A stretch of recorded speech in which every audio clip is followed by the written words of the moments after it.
Hey, what's going on, everybody? TaylorMade Hoops coming to you live once again with TaylorMade Hoops Coach's Corner. Today, I have a very, very special guest. I have 6A state champion head coach, Coach Matt Wester. Coach Wester's in the house. Plano East had a great, great season last year. Undefeated season, man. Not just won the state championship, but an undefeated season. Coach, what's going on? How you doing, man? Man, thanks for having me on. I know we've been working on trying to hook up for a couple months now, but Oh, yeah. just still bathing in the glory of winning a state championship. First in school history, and as you mentioned, going 40. It's been fun. It hasn't worn off yet. I'll just say that. Oh man, hey, when we're off to me either, Coach. Man, the question everybody wants to know, Coach: do you sleep in that championship ring, or do you take it off when you shower? No, I leave it displayed for all to see. Yeah, it's like a trophy with my trophies. Yeah. Well, hey, Coach, I'm glad you came on. Hey, Coach, today, Coach, the objective in points of conversation, we're gonna talk about the championship culture, his championship season last season with his team, and this upcoming season. But we're gonna start off, Coach, with this question here, Coach. When did you realize that you wanted to be a coach, Coach Wester? It's a good question. It's a good question. It took me a long time. I can remember being in college. I had I had just the best high school experience in the world. Like I thought I loved my coach like my father, and I loved my teammates like brothers, and we won a lot of games as well, and had a great coach. And I got to college and really didn't know what I was going to do. And all about the same time, I was finishing up all my prereqs, and I couldn't. I just liked a lot of things. I had a lot of interest, so I didn't know what I wanted to do. And at one point, like the same one semester, my academic advisor had said, "Hey, you got to pick a major because there's nothing else to do. Like there's no more undecided. Like you have to pick a major or take some time off." And then my younger brothers played football, and they were still in high school, and they went to two different schools, and they had very drastically different experiences, and a lot of it came down to coaching. And I knew I wanted to work with kids, and I knew I wanted to have an impact on kids. And I just saw the type of impact those two football coaches had on, two different brothers inside my house. And I was like, man, that's that. If you want to impact kids, that's the way to do it, is to coach them. And then so I just kind of picked it at that point because it just kind of all started clicking and making sense. Like, hey, this is what I love to do. This is what I enjoy doing, and I know I want to work with kids, and I can do all of that at once. They'll pay me. So I kind of picked coaching about midway through college. Okay, okay, okay. Well, once again, TaylorMade Hoops Coach's Corner. I got Coach Matt Wester, defending state champ in the house. Coach, let me ask this, Coach. Who influenced you the most as a coach? That's a good question. I'm willing to learn from anybody. Absolutely willing to learn from anthere's certain coaches that you'll pay attention to more. Like I'll read the books about them. I'll read them. I'll you know just follow them on Synergy, see what they've been running on Synergy. I'll see if I can find clinics about them. Certain coaches I learn from a lot, but I don't think you can learn more from anyone except the people you work with. So I think Okay. I probably learned the most from those guys I worked under. Coach Todd Duncan out in Lubbock, and Rod Wright at Berkner, and Tom Inman and Jeff Clarkson. They probably taught me more than anybody. Okay, okay. Well, that's a good thing, Coach. That's a good thing. We've talked about that off camera. Yeah. If you surround yourself, good programs around, good people that you learn from, Coach. Most definitely, Coach. That goes into my next question, Coach. How many years have you been coaching, and where have you coached at before you came to Plano East? What's your coaching journey? Well, I love those two questions. I absolutely believe I'm a firm believer in who you work for and who you work with matters, and it makes a big difference because I think like learning how to win and winning is something you learn how to do.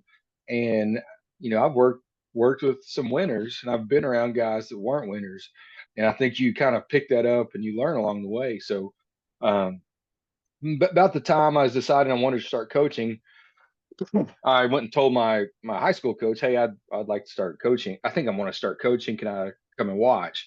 And next, within a week or two, he had me out on the court helping and coaching. That was in Lubbock at Trinity Christian, a little private school. It was before I'd finished college, so I, while I was in college, I'd go and help coach at Trinity Christian. He was a great coach, and he's head coach at Lubbock Christian University now, and been national coach of the year there. And they're one of the better D2 programs around.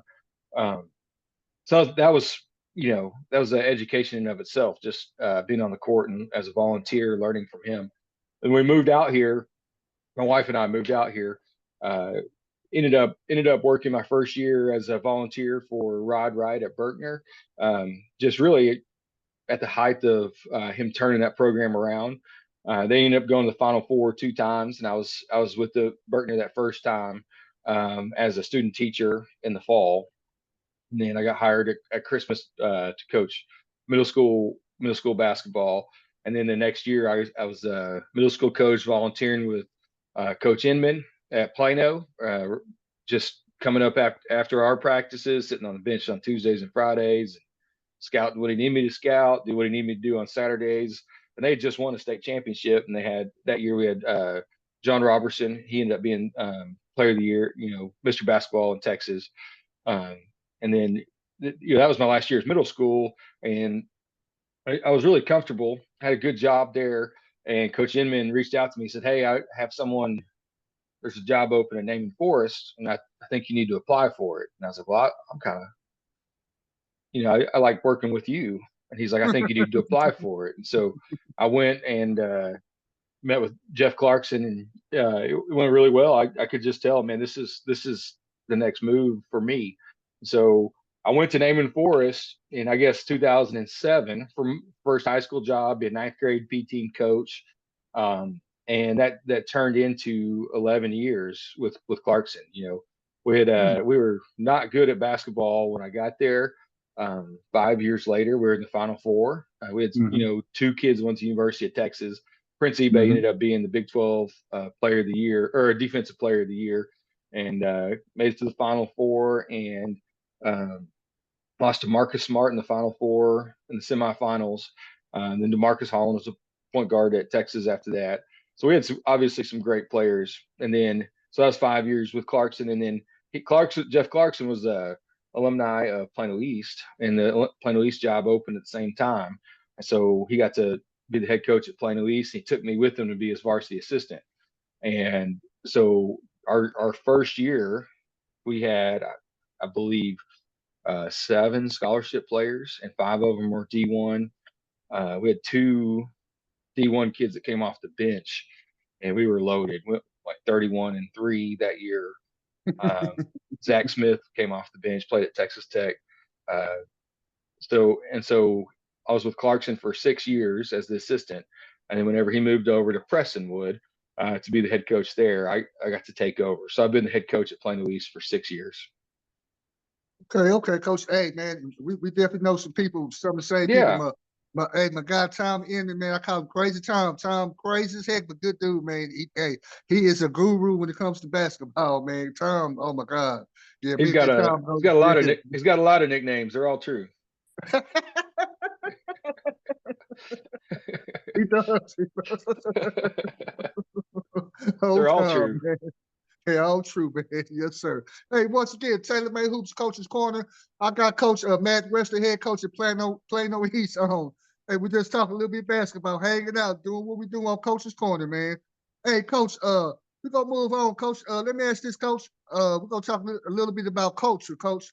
Uh, how did you establish a championship culture, Coach? There at Plano East, Coach. How did you establish a championship culture, Coach? Yeah, I think we have a neat situation because you probably don't. A lot of people don't know this, but Plano does school a little differently. And when kids leave 8th grade, when they go to ninth grade, they don't come to Plano East. They go to a feeder school.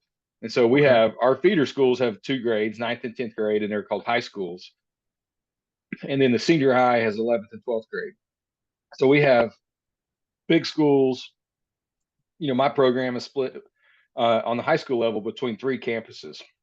So, and in some one way to look at it is that since those kids are down at the feeder school so much, I don't get them that long, and so with the recycling of just the kids in the program, you can almost reset the culture from time to time because they're new people. I've always defined culture as the people in your program and what they say and what they do. And so, um, if you have some disgruntled kids or disgruntled coaches, you're going to have a disgruntled program. And so we've always been very intentional with like, hey, what what what does our culture need to look like in order for us to be Okay. successful? Because I felt like we have a lot of control over what our culture can be because we Okay. get to pick our kids. And so Okay. with this group that won it, we chose early to move them up and Okay. kind of took our lumps when they were young and really focused on what type of what's it going to take for this team to be successful. And this team was like a great team, but the players were not going to be high major basketball players. They're going to have to be a great team. And so Mhm. we really just from the beginning on um, preached and like framed our practices and our in practice, out of practice, our everything on like teamwork. Like we're better together than we are individually. That Okay. we can accomplish more, and then we wanted to just be the most competitive program in America. And so we made everything a competition. We we uh, we made everything a competition. We tracked the number of wins you had. If you were the first out at practice, you got to win. If you were the last to leave, you got to win. If you made the most free throws, you got to win. If we're doing shell drill, we try to figure out how to get one team a win and one team a loss. And they absolutely became an unbelievably competitive group, but we also just doubled down on like they're great friends. So we doubled down on hey, we can be great together, and that's easy because together you're with your friend. We're going to play for each other, and so Mhm. they really just bought in from day one. Um, it's easy to lose some of that, but they were absolutely bought in from day one. We're gonna, this my buddies that I rode my bikes with in third grade and fourth grade, and we played baseball together in fifth grade, and we played football together in seventh grade, and we play video games at night together. We're gonna win a state championship together, and they like those are my boys. We're gonna do that, and so it was an easy sell for them, for us to sell to them, and then throw on top of it just the most competitive, what ended up being some of the most competitive kids around. It was a pretty neat mix. Oh yeah. Oh yeah. No doubt about that, coach. It like I said, coach, and so you kind of already asked that question, coach. So, but what are some other things you do, coach, like on a daily basis to kind of, keep those keep those things intact as far as your culture, coach? Any special things that you kind of do? Like I know every coach, does certain drills or maybe Yeah, certain things in practice or what have you. Can you kind of elaborate on that a little bit? What are some things you do on a daily basis to maintain your culture? yeah. I mean, I feel like just what we're the if you watch Plano East basketball, you would say, hey, they're really good at this and they're really great at this. And Mm-hmm. I've gotten a lot of like, hey, what's your drill for rebounding? Or what's your Yeah. offensive drill? And that's a valid question. We were really good at it. But honestly, what we were best at is what we just emphasized the most. Okay. Like we practice rebounding, but we emphasize it in every drill. Like in every drill, you got to rebound. In every drill, Okay. you got to be a good teammate. In every drill, you got to play for your teammate. In every drill, you got to be competitive. So, Mm-hmm. like we have on a daily basis, 4 things we work on every day. Like if I'm trying to schedule practice and I don't have inspiration or whatever, we're always going to work on 4 things. And then once we get into season, we go to 5. But we always shoot the ball. We always work on team defense. We always work on transition, and we always work on rebounding. And so we were going to be good at those four. And then once we got into the season, we added a fifth. We tried to work on end of game situations. So, that doesn't cover a bunch of basketball, right? It doesn't cover zone defense, doesn't cover, on ball defense, it doesn't cover set plays or zone offense, but we worked on those five every day of the season, every day playoff season. And so what we emphasize the most, we end up being the best at. Okay, definitely makes sense, Coach. Hey, Coach. Once again, I'm talking to Coach Matt Wester, head coach of Plano East, defending state champion. Excuse me, on TaylorMade Hoops Coach's Corner. Hey, Coach. We're gonna keep it on basketball, Coach. Coach, what is your offense and defense philosophy, Coach? How do you like to play? You kind of talked about a little bit as far as how you guys like to practice and things of that sort, but go and kind of elaborate a little bit more. What is your overall, offense, defense, philosophy? Are you a 5-out guy, coach, or your motion guy? Your basically, your pack line guy. Your oppressor. How you like to play, coach, out there in the west, out there shooting on the east side, coach. Man, that's a loaded question. You know, that's a loaded question. I'll point out, like, I think your philosophy has to be that you can adapt and change. And if you're the same coach you were 20 years ago, you're going to get left in Okay. the dust. So, Oh yeah. so Oh it yeah. has changed from time to time. And then I will also say that I've always thought that great players have a lot to teach us coaches about basketball and teach us how to coach the game. And I have great players and a great team, and they taught me a lot about what I would call my philosophy today. But if you watched Plano East basketball, I would hope that you would think not they're not their style is not a pressing team, it's not a slow you down team, it's not a fill in the blank team. It's that they're just fundamental. Like, we are a fundamental basketball team. I always think that wins. Like, we're not going to win with gimmicks. We're going to win with being the most fundamentally sound team. Um, of I decided, my second year, I had a pretty good team. Our guards, our best players were big, and our guards, some I was good at teaching motion, so we were a motion team. And just because our best players didn't have the ball in their hands much, uh, we the wrong guys took too many of the shots, and so I had to start controlling it. So I started calling sets and controlling it more. We didn't fulfill our potential that year. And I decided, like, after that season, I was like, you know what, from now on, like our offense, we had this big long play call sheet. We kind of had to, but our defense was like 4 calls, and so I said, going forward, I'm going to make offense more simple and defense more complicated. And so I want to be more complicated on defense, more simple on offense. When they're on offense, I don't want them to think. I want to think. The more they think, the slower they get. I want them to know what they're doing before they catch the ball. I want them to be 2 plays ahead. I want them to react instantaneously. I want them to be moving before they catch the ball. And so we really simplified the offensive side. Um, and on defense, like I would call our defense, we start out teaching them sideline, um, keep them on the sideline type of Mark Adams, Texas Tech type, Mhm. help outside the paint defense. And then as the season goes on, we tried to become more of a hybrid and teach them how to switch on down screens and uh, navigate different switch on screens and navigate different things. But just within that philosophy, to simplify, we also kind of quit setting almost all screens, and we pass the ball more. But I wanted to be the best. I want people to think of Plano East as the best ball screening team in the area. Like, I want our kids to be able to do anything a pro can do, and we're with a ball screen, and we're not there yet, but that's our point of emphasis. And so that, like, there's really only one screen we work a lot on, and that's the ball screen, and we work on it all the time. We basically work on it every day. We emphasize it every day, and we want to be good at setting ball screens. We're not great at setting flares, down screens, flex screens, whatever, but we do that.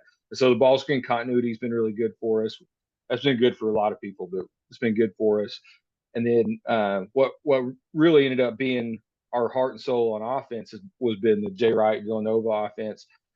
It we just fit us like a glove. You pass the ball and you shallow cut, and the ball just moves so quickly, and everyone's shot ready so quickly. It's really hard to guard when you had a team that looked like ours last year.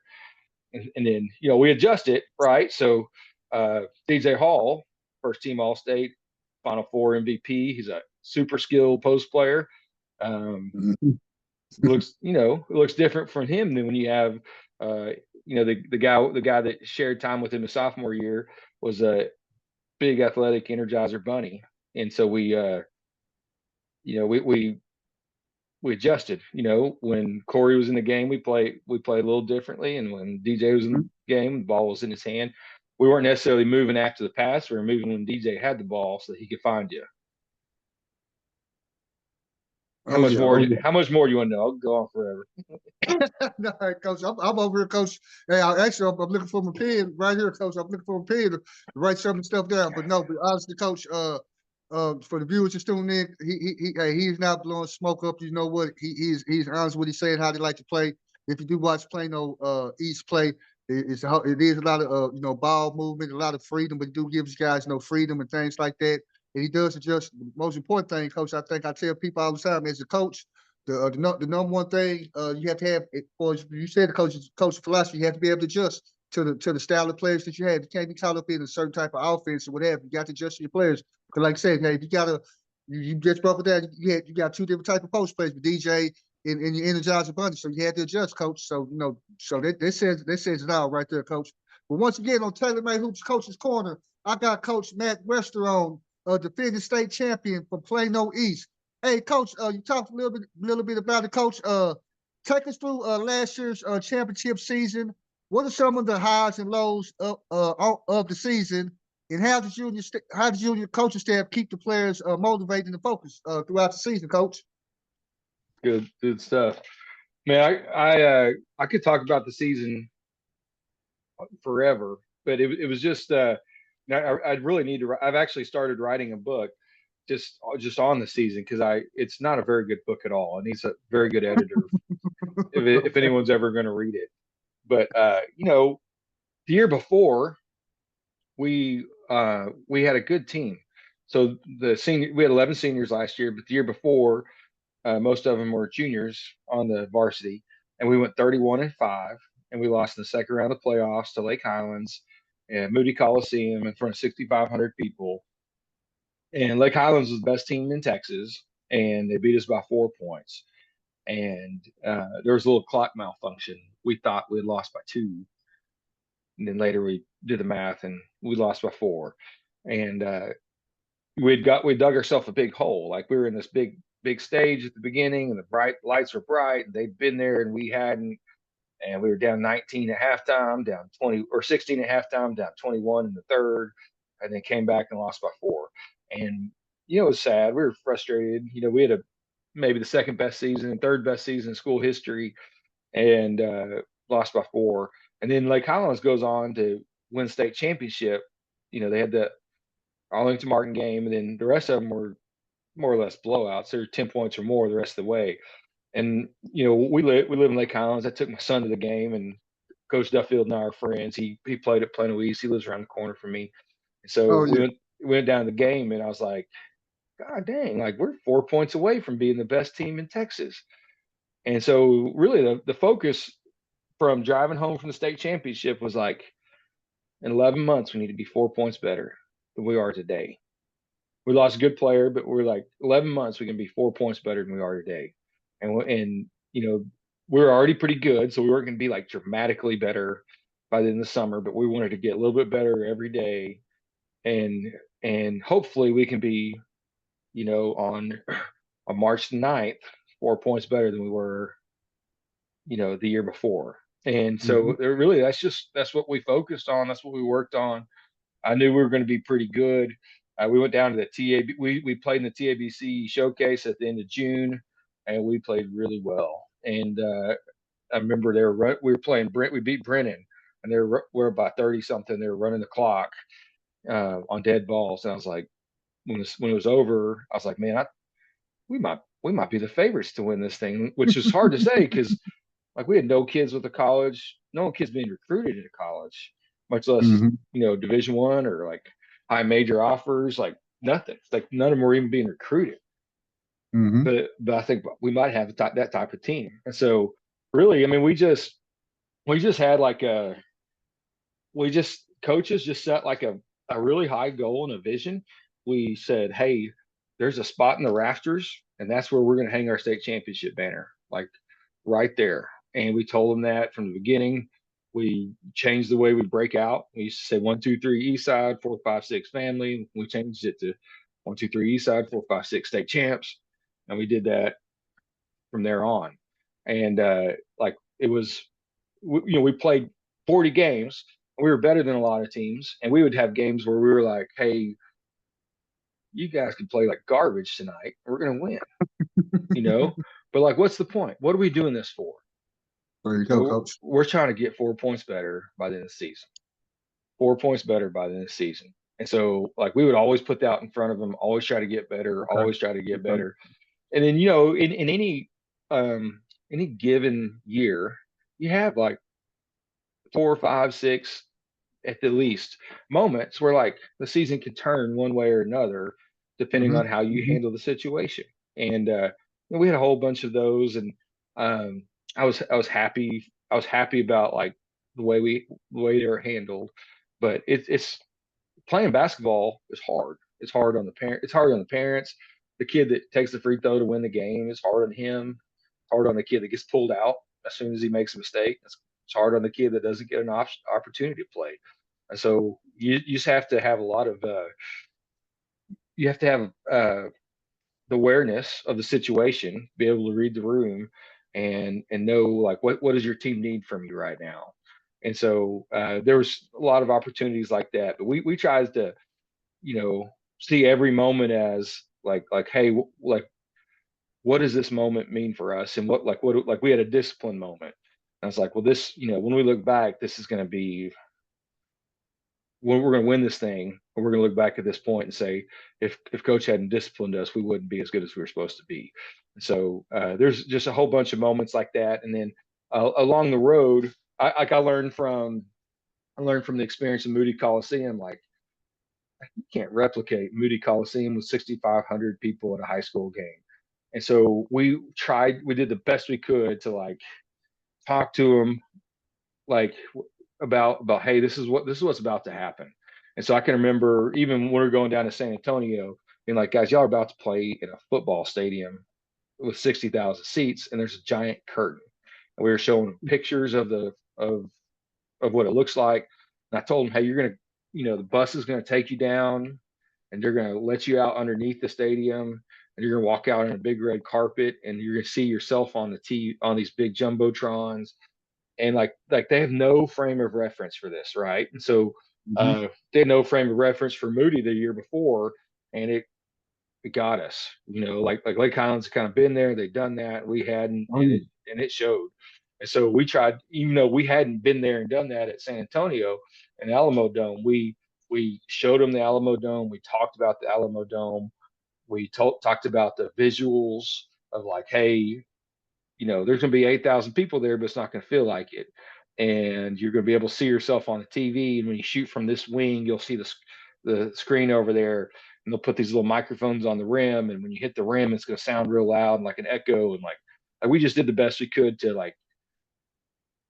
to familiarize themselves with the situation, to quiet their mind, so that once they Mm-hmm. start playing, they're not thinking through like all the distractions that they have.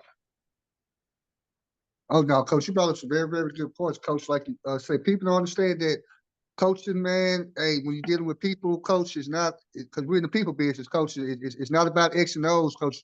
We haven't mentioned too much about X and O's, coach. About your journey, your championship season, about culture. I just want the viewers, the parents, the coaches, the even administrators to understand this. That like what you just said, coach. You mentioned that, coach. Hey, coach, a lot of times is mentoring. like you said, Yeah. coach, it's able to be able to recognize things. It's definitely being able to get people. The gift that we have is getting a group of people to work towards a common goal. You know, and everybody to understand the role and what have you. So coaching is a lot more than you just said. Coaching is teaching them life skills. You know, discipline them when they may not feel they may want to be disciplined. You got to be the bad guy. You know, and you know that healthy role of, hey, you know, I got to be able to relate to my players, but I still have to understand I'm the authoritative figure. That I'm not their friend. I'm not their buddy.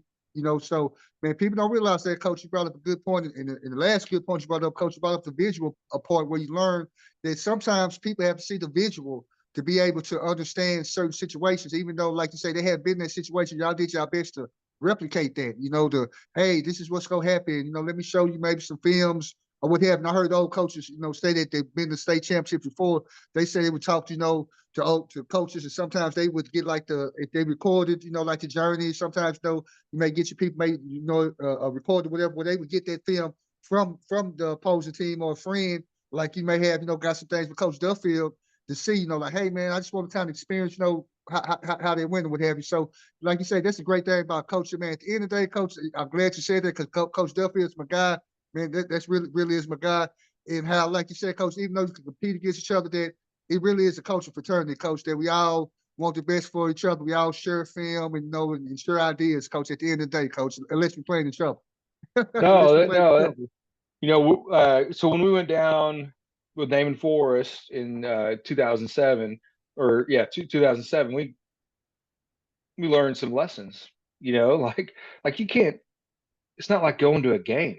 You know, when you show up, like you have a host, and you have to go do like this photo stuff, and you do a little tour. It's just not. It's not just like a game. And so, Mm-hmm. like I learned just how much as an assistant, how much different, you know, like each level of the playoffs is from like the rest of your season. And really going into San Antonio, like, you know, I've been doing it for 20 years. I go down to San Antonio every year and watch state tournament. I know Coach Duffield, I know Coach Watson, you know, well. And uh, so I knew quite a bit, but like I still spent the whole week on the phone calling Coach Duffield, calling Coach Watson, calling, you know, everyone I know that'd been there and done that. And they Mm-hmm. you know, offered all types of like, hey, when I was in the same position last year, I called this guy, and they told me this, and I used it, and it was very helpful. And so, like, I took all the information I could from all the people who were in our corner cheering for us, and hoping we would do well.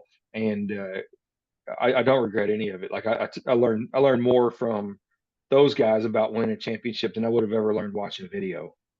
There you go, coach. There you go, coach. But once again, TaylorMade Hoops Coach's Corner, I have Coach Matt Wester, head coach at Plano East High School, defending state champs, 40-0, man. That's a hard feat, man, in anything you do, man. Man, Not I to love it. lose I love it every 40-0. time you say that. I love it. No, man, seriously, coach, man. I don't care, coach, if you doggone playing marbles with your older sibling or what have you. Not to lose, coach. That's hey, man. That takes some resolve, coach. That take a lot of Yeah. resolve. Hey, coach, let me ask this, coach. We just spoke of that, coach. We've been speaking of the championship season. Any added pressure going into games this season being the defending state champions, coach?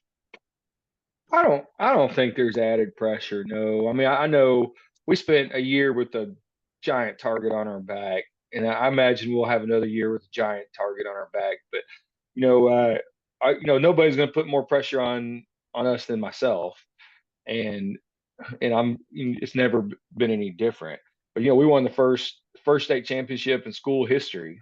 You know, the second biggest school has been open for 43 years, and no one's ever won a championship. We won one, and we did it with style. So like the pressure's not on us, and I have DJ Hall in my corner, which is going to help me out a lot.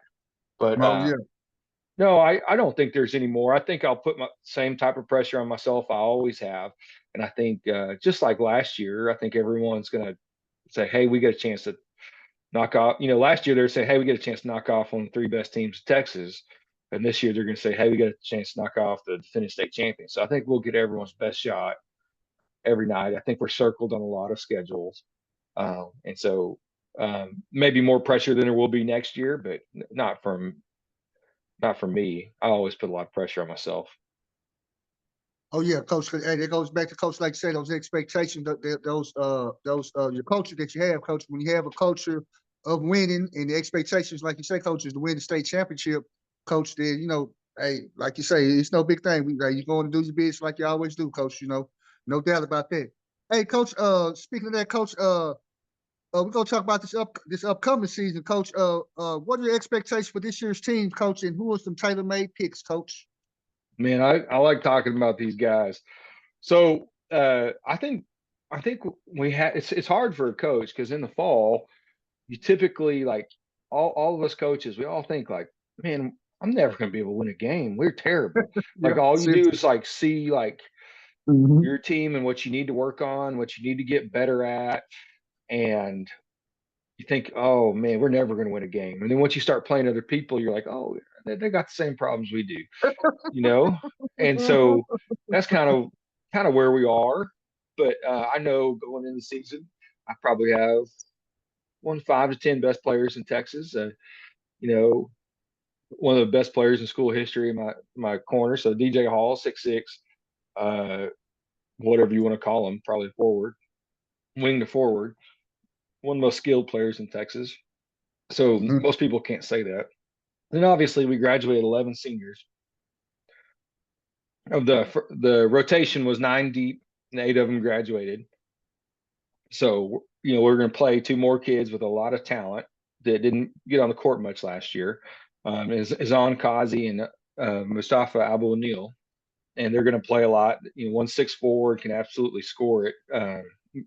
Azan can score it just as well as anybody I've ever seen. Mustafa's a junior, and he's 6'6", very good athlete, and he was a good player last year as well. We just didn't crack the rotation very much, and so we'll have a big group with my 5, 4, and 3 will be 6'4", 6'6", 6'6", and then the rest of them. I had the luxury of having Jaden Parker on as my JV point guard last year, and he as a freshman he'd been a 6A varsity starter at Naaman Forest for his dad, and won a playoff game, beat Rockwall in the playoffs. So I had a point guard that had a 6A playoff win on my JV last year, and so we're bringing in more than just your average JV level Yeah. up kid. And so we have like good group of.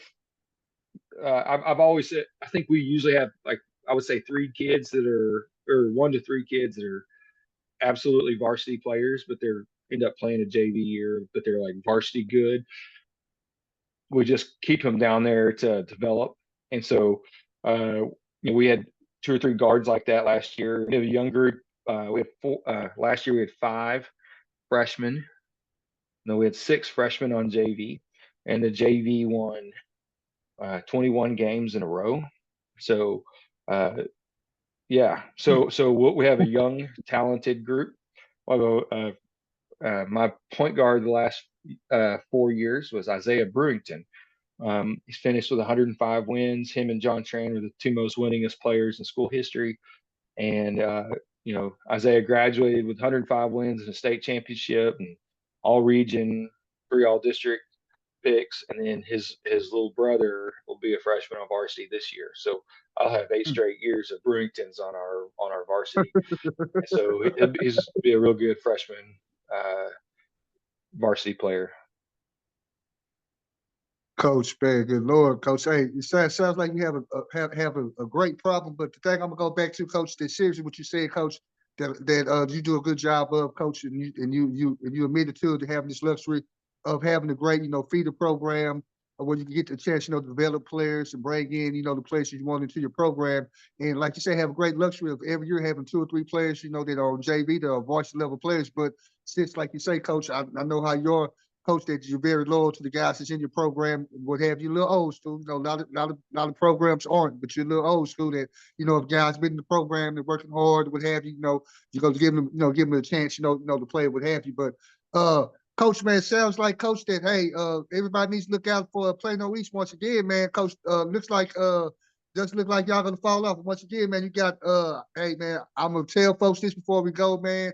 2 quick things, man. First thing is that not to my horn, man, but I remember when DJ Hall was a sophomore. I came to the game when you guys played Louisville. I think it was at Louisville High School. And you guys played and you guys won. And I interviewed you, what have you. And you told me about DJ because I'm like, Coach, who is this?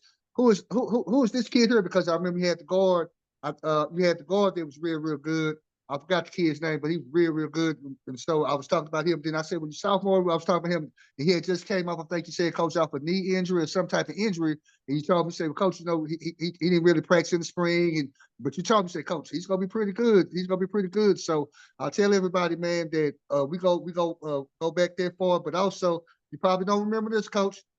Back in during the COVID time, you actually had a assistant coaching position available. And I remember that's how we first kind of, you know, start communicating, Coach. Met what have you, and I applied for the position, and you called me, Coach, and real good personal guy. And we were talking, Coach, like we are pretty much now talking basketball and everything pretty much was a go. And I will tell folks, I could have a state championship ring, be part of the program. Coach Wester will vouch. He wanted to hire me, but the certification didn't match up. I think it was history, some certification, and I'm not certified in history, so something like that. But for the record, Coach Wester wanted to hire me. I would have been part of the staff, baby. I would have been part of the staff, baby. You remember that COVID time, man, everything was just so much harder than it needed to be. It was just so hard. Like, you never knew like what was going to happen next week, much less like next year. And trying to pin down teaching fields is like, it wasn't a pleasurable few months. Oh yeah, man. But now I told my wife, I said, when I get my man, Coach West on here, I'm gonna tease you about that, man. See if you remember that, man. I remember now. I remember it distinctly now, but I hadn't made that connection. Oh yeah, man. Hey, that's funny, Coach. That's why I say, man. That's why, man. Seriously, I like you know having folks on, man, because like all we doing, man, on Coach's Corner, just talking basketball, just old, you know, coaching guys like us, man, that sit and talk about basketball all day, and most of the time, like you said, Coach, we only maybe one or two people away from knowing each other or knowing certain people, what have, especially in this coaching business. Like you just said, connect the dots, Coach. You know, it's real. It ain't too hard, Coach. And most of the time, we know the good ones and the bad ones in this business, and you one of the good ones, Coach. You one of the good ones, Appreciate Coach. that. That You means a one of the good lot. ones, Thank Coach. you. But hey, Coach, I'm gonna let everybody know. I know Coach want to get back to watching that Cowboys game, but hey, I had a great time talking with Coach Wester, head coach, defending state champs, 40-0 at Plano East High School. Look forward to coming to some games as always. Tough district as always that they're in. A lot of great players, man. Coach is one of the good people in the business, as you can tell. Coach, I really appreciate your time, Coach. Thanks, man. Thanks for having me on. We should do it again. Hey, we definitely should do it again, like I always do, Coach. I don't know if you've been watching any of them, Coach, but I always ask people, who did TaylorMade Hoops have the great pleasure of interviewing, man? Who did TaylorMade Hoops who interviewed you, man? TaylorMade interviewed me. Yes, sir. That's why I like to TaylorMade Hoops, baby. Hey, I appreciate you, Coach Wester, man. Hey, you have a wonderful Sunday, man. Enjoy yourself. Hey, have a wonderful week. I know we got one more week until that fall break. Hey, we're gonna push through, Coach. We're gonna push through, baby. We're gonna push through, baby. Reset for the season. Hey, appreciate you, Coach. Thank you, Coach. Thanks.